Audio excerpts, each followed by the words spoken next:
Did we see what Jay-Z did? Yes. Yes. Actually, I did. I did. Now that's interesting though. So real quick, people, we know Jay-Z owns Duce, right? And I guess he has a partnership, and correct me if I'm wrong, he has a partnership with Bacardi. He's mentioned Bacardi multiple times in his verses. He's suing Bacardi because he wants financial transparency. He wants the books open, people.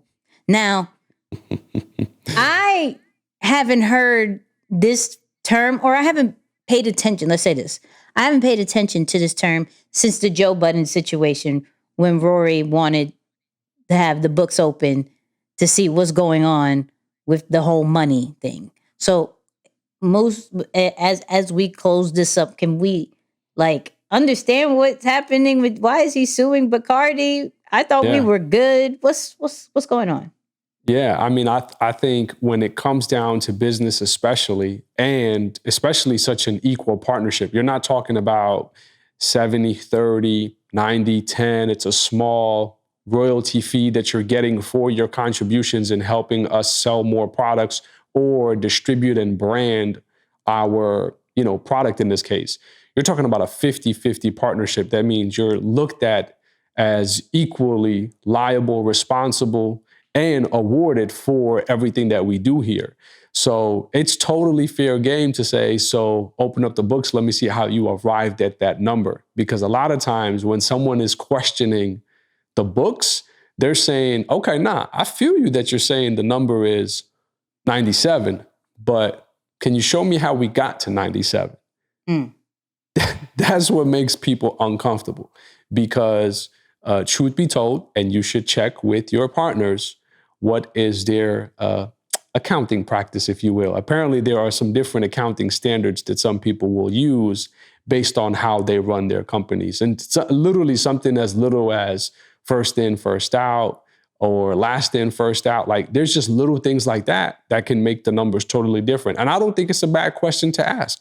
Me personally, that I think puts people in more of say like a trusting relationship because you're super transparent about, hey, here's what's coming in, here's what's going out, here's what we're doing with this according to our agreement. But it's interesting that he's going to the extent of suing though. It's like, oh yeah, give me boom. Right.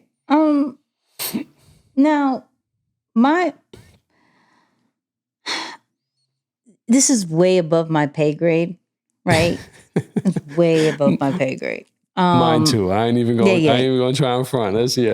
Way above my pay grade. But my thing is, from a lesson wise, of like what could have been done to avoid this? Like, what kind of transparency is needed from regular people, of course, right? We're not on Jay-Z status just yet. We don't have Bacardi money just yet or anything like that, right?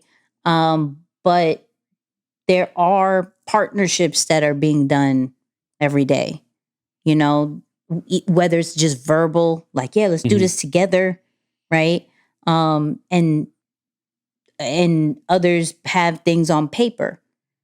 Is there something maybe even in the paper, like the paperwork, where you could say that transparency with financial stuff needs to be spoken about? Like, how do we avoid?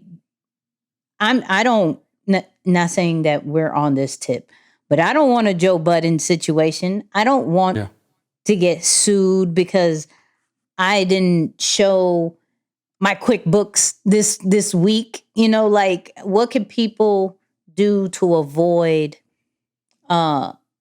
anybody? Because that does feel offensive. Let's open the books. Wait, you don't trust me? What's happening? Like, this is moving smoothly. You know what I mean? Like, did something just go wrong all of a sudden? And the person who sent this, shout out to Alex, but I was like, something had to trigger it. It's always something that triggers to be like, is because if things are ran smooth, no one cares. Yeah, that's right? true. No one cares. We're good. Everybody's getting paid. Everybody's happy. We're good. Something happened to trigger to be like, let me see that. Not saying you're doing anything wrong, but let me see what's happening.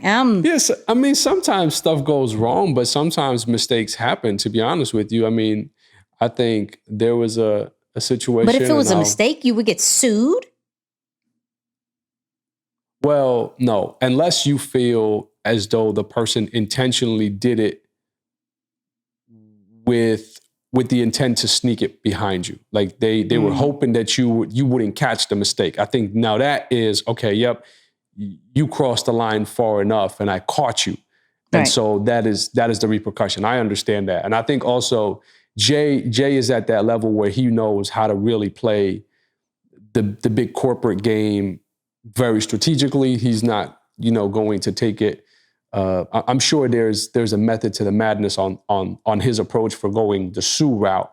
But I'm saying that, and back to your question, just in terms of from a lesson piece, I think that there are honest mistakes that happen. I think there was something that, speak about it openly so I don't give too many clues. Not that I ever do anyway, but here it is. I like to think I do. I'm gonna give you 0.2% into my life, right. But that's all you get. You'll still be very confused. A little tad bit, but until this day, the same mistake is still under review. Like, hey, the accounting should not be done this way. Oh no, but that's how it. No, but and then it's like, I think that opens time or things like that. They open the door for legal to get involved, whether it's attorneys talking with one another from each party to try and fall on equal ground or a compromise, a happy medium somewhere. So sometimes it's not even a lack of trust. It could be just two different parties. And that's why I say, hey, are you and your partners in line with how you do your accounting? Because that, just the difference in viewpoint of how accounting should be done, can create a big disconnect. So we can agree on the business model, on how we should do it. Our skill sets are complementary. We're talking about, we agree to divide the money equally or a certain share. You can agree on all of that, but something as simple as we have different viewpoints on how accounting should be done will give us two completely different numbers of what 50-50 looks like.